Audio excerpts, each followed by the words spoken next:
Good morning, good afternoon, happy Friday. I hope everybody's doing well. Thank you for joining us today. If you can hear my dogs, I apologize. There is a chorus of barking going on from the zoo that is at my home.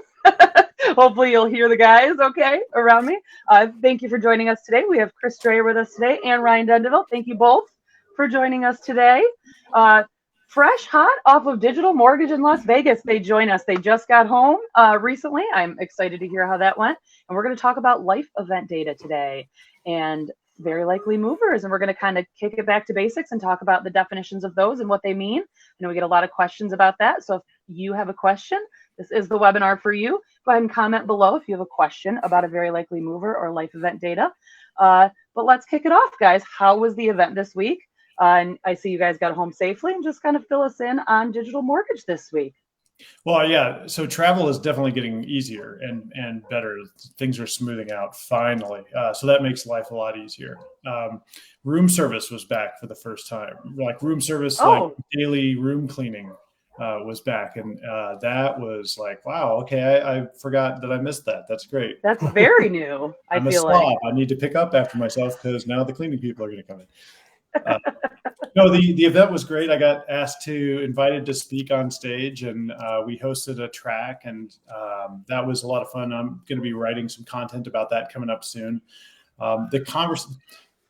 Attendance was down at Digmo compared to 2019 when we went as well. Maybe they picked a crummy hotel. Maybe that was the reason. I don't know. Maybe it's the market conditions. There's no real one answer. Attendance was down. Our conversations, though, that place just connects you with C-level people in the mortgage industry, and it's amazing. And just really high quality, high caliber conversations from our standpoint. So I really like it from having those conversations, and we really make a lot of progress to help people out with their data needs. So that's pretty sweet. Awesome. What about you, Ryan? How was your week at the event? It was great. Everything he said is perfect. No, nailed it. This was my first mortgage in-person event, and so it was good because we work on the mortgage side. We work with banks and with LOs and with mortgage companies, and but this was the first time I personally had been in a room with just a bunch of industry people and really immersed in it. One thing that I noticed in the vendor hall that I was telling Chris yesterday is that you can tell that all of the new companies all the companies that were there because of the conditions of the last 2 years, with a handful of exceptions. And what I mean by that is, the mortgage space has just been hair on fire writing business for the last couple of years while the rates were low up until the last 6 months ago. And 90% of the vendors that were there were focused on speed for speeding along the clear to close, like document processing, automation, artificial intelligence geared towards funding the loan and getting it approved and all of that. So just very end of funnel. And then 6 months ago, the bottom dropped out. So they don't have the deals to support the need for being faster at closing the deals as much anymore. And the vendor hall didn't pivot as quickly. So it was cool because we were one of maybe 3 other people there who were focused on, more top of funnel, more lead conversion. Our piece of the puzzle was not very broadly represented, which probably was good for us. Yeah, and more in demand now than ever before too, right? Like this is that industry specifically, real estate to some extent, right? Looking for conversations, looking for people that are interested in moving and buying, because the refi business is gone. And those people are laid off, unfortunately. So yeah, pretty crazy. Well, let's kick into our topic today. Now that we've talked about that, well, actually, we should talk about a little bit next week. You guys will be at another event, right? We talk about that, see who might be there, because there might be some people watching or in this group that might be there. Ryan, describe the Hatch Summit that we're going to be at in beautiful Fargo. Yeah, so I headed to my favorite place in North Dakota, which isn't saying much. I actually told Robbie T the other day, he made a post about like, hey, who's been to the Hatch Summit before? And like, tell these people something. I said, the Hatch Summit is the second best reason to ever go to Fargo, North Dakota. Dreckerfest being the first best reason. And that happens to be starting tomorrow. So we're missing that by about 4 days. But Bobber. But it's a Hatch coaching summit. It's a lot of large team, small brokerage people who either are or are interested in their coaching philosophies. And I really like a lot of the philosophies that Robbie and Eric Hatch profess. Their whole strategy of communicating with the customers just lends itself very well to the life event data that we monitor. And that's why we went last year. We're going back again this year. We work with the CRMs that they work with. We work with the systems that they work with, and I just I'm a fan of their strategies among others. But it's a good tight knit community of like powerful team leaders that go and bring their teams and learn for the week. Yep, awesome. So if you are going to be at Hatch Summit, let us know. We would love to meet up with you and chat with you. It was a great event last year. Yeah, so I'm looking forward to it. That's talking with these people they're super high caliber. They know what's going on and they're looking for good solutions. So I go from there, and then because I'm in the neighborhood, I'm going to Annapolis for an event called Genuine Hustle, and I'm really looking forward to seeing some good friends there and connecting with folks. It's a pretty small event, September 27th and 28th. So that'll be solid though. Looking forward to it.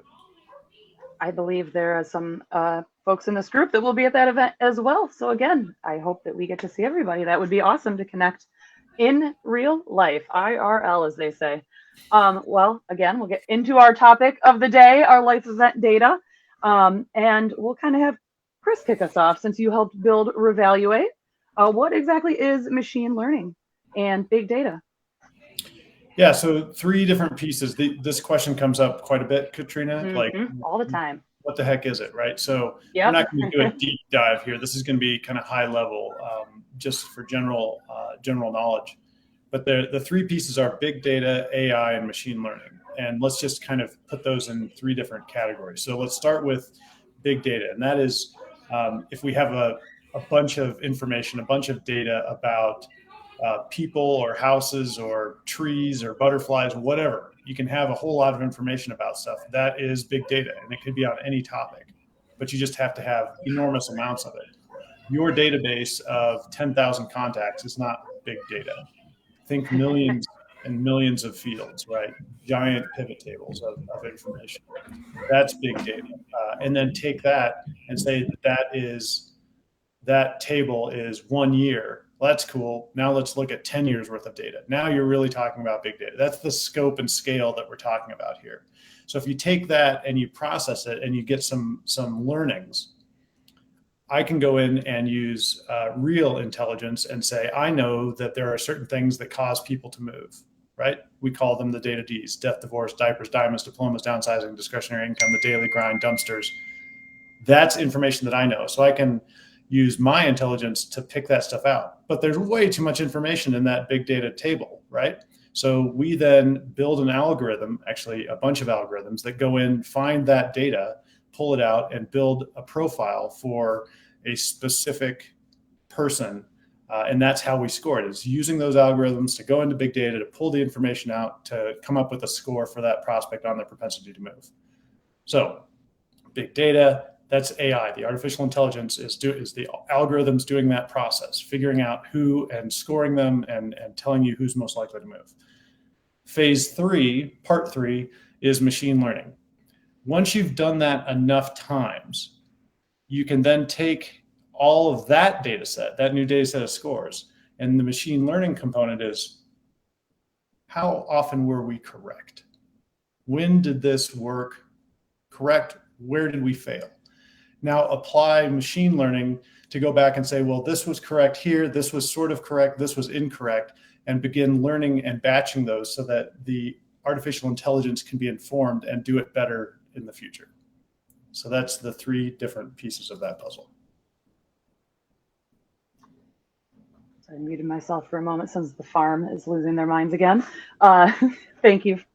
So we'll take all the pieces to that puzzle together. And then, Ryan, why don't you talk about how we take that machine learning and that big data and we take those life events and relate it to property data? What's the difference there between life event data and property data? Can you talk about that a little bit? You're muted. Sorry, I also have a zoo going on at my house. So It's 2019. You guys don't know how to work a video call? Going well. I am not a cat.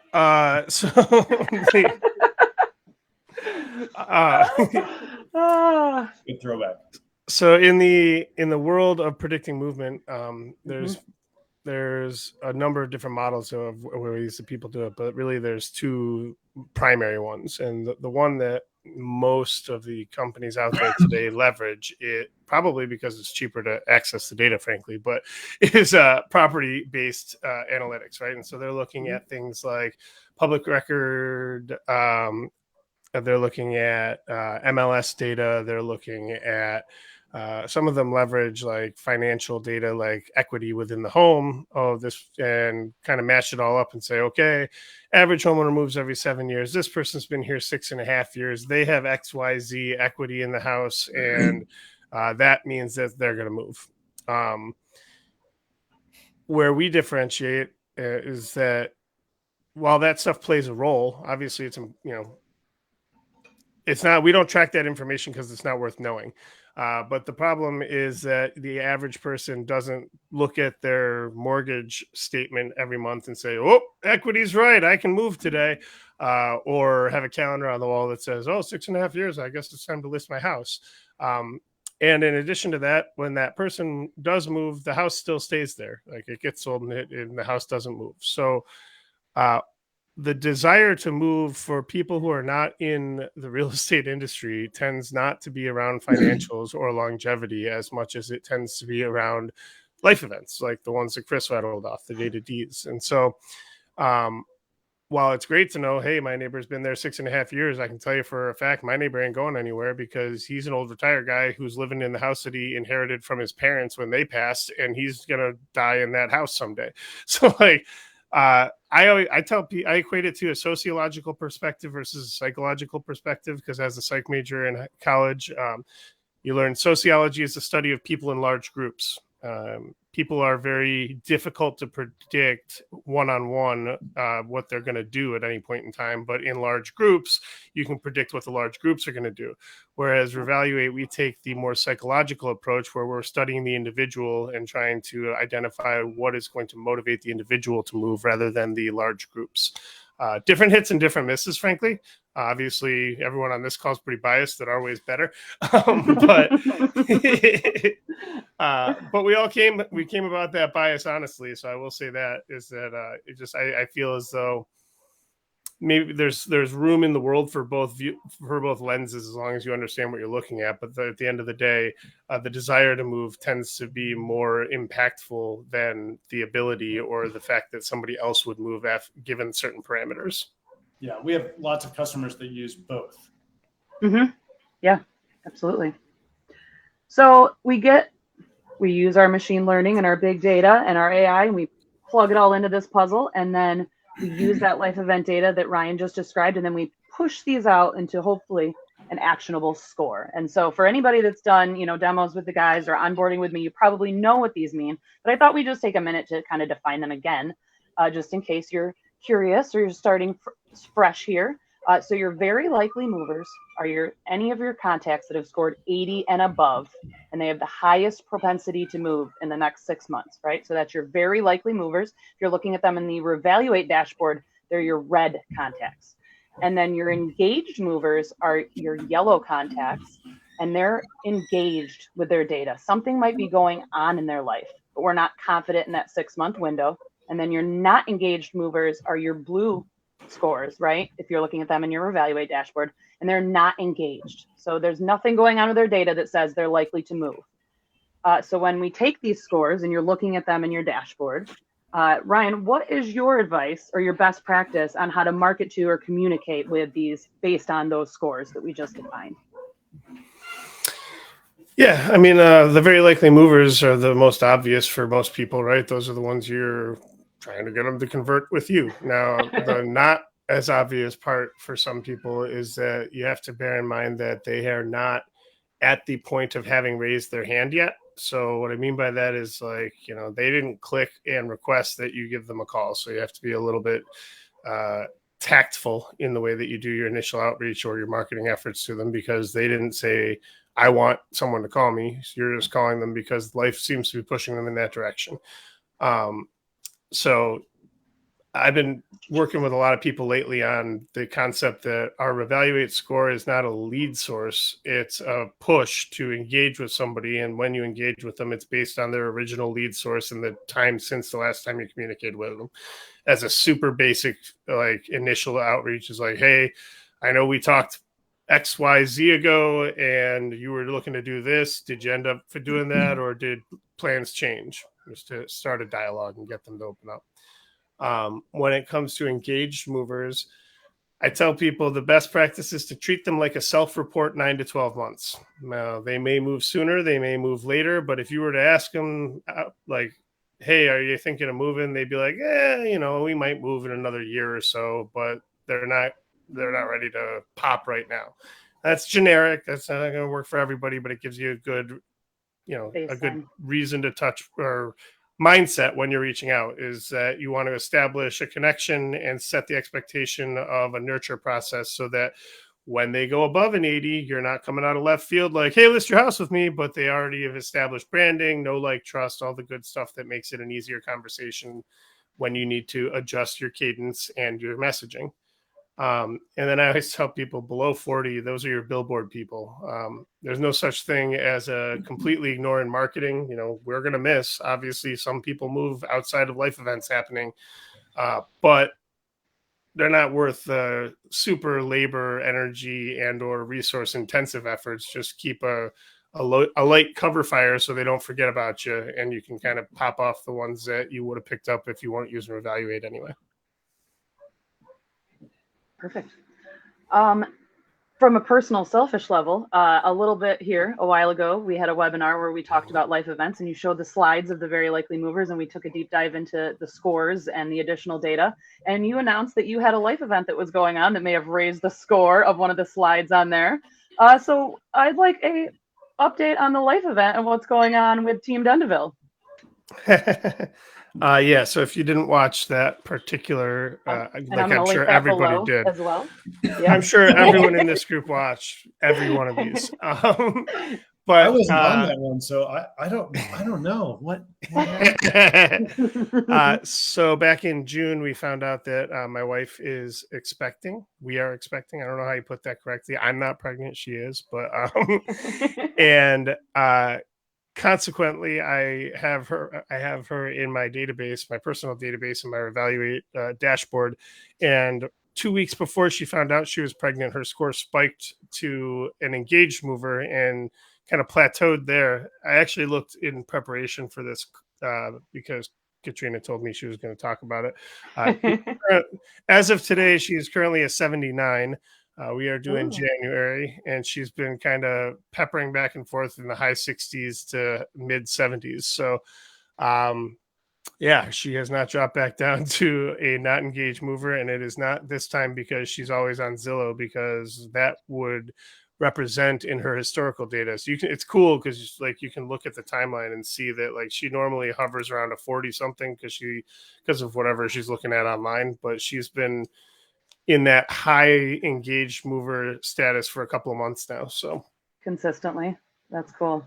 Awesome. Well, congratulations. And I'm going to keep pestering you about that. So stay tuned, everybody. We'll find out. And to finish us off here, I don't have full details, but a lot of people have been requesting the Happy Grasshopper emails that we've been talking about to tie back into that marketing for your very likely movers. So we are going to have those very soon. And stay tuned here. Because we'll probably have a webinar with our friends over at Happy Grasshopper soon. We'll talk about those emails and how best to utilize them. So stay tuned. I've promised them to a lot of people, and we'll have them out to you very soon. That'll be exciting. That's gonna be great. Yes. Happy Dress Up is a great company, Dan. Dan's awesome. Maybe Dan would chat with us on AMA. I don't know.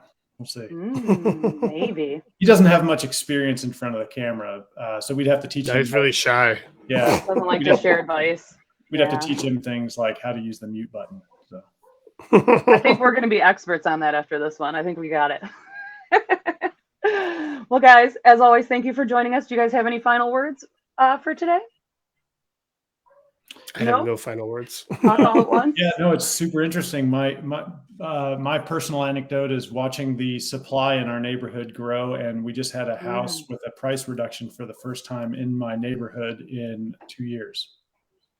Wow. Oh, your neighborhood has just been consistently booming nonstop. That's crazy. Changes in the air. All right. Well, we'll be here to talk about them as they continue. All right, guys. Have a great week. We'll be back soon. And thank you for joining us. We will catch you next time. Have a good day. Toodles.